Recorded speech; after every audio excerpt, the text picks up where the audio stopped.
I know ruthlessness is like the final boss of Epic the Musical animatics. I just watched Mircsy's animatic of My Goodbye, and it fucking competes. This shit knocked my socks off and then donated my socks to a local Goodwill.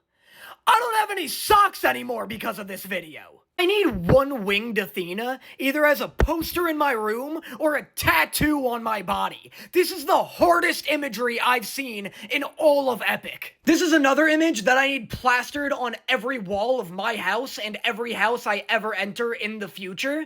Kratos Odysseus is now canon Odysseus in my head. It's so sick. It's also interesting how different the emotions in this one are compared to Wolfie the Witch's version. In Wolfie's, Athena's the one who leaves the argument with a cold expression, and Odysseus is left with a longing, regretful one on his face. I always thought that was weird. I thought he should be, like, swept up in this tantrum, where he just leaves and he's like, you know what, fuck you, I can do this on my own, I don't need you anymore. And even though he said things he regrets and she's his friend, I feel like the emotions of the moment and his arrogance would have him be the one to leave with the cold expression. And not only is that exactly what happens in Mircsy's version, but in Mircsy's version, Athena's the one who ends up immediately regretting what she said. Which I feel like makes a lot more sense emotionally. She's this mentor figure who showed up to scold Odysseus for doing stuff she thought he shouldn't. And in my head, she's kind of bluffing. She's like, fine, you want to live on your own? Go see how long you last. You know, like a mother bluffing about kicking her child out of the house. And she's not expecting Odysseus to call her on her bluff and lash back out at her,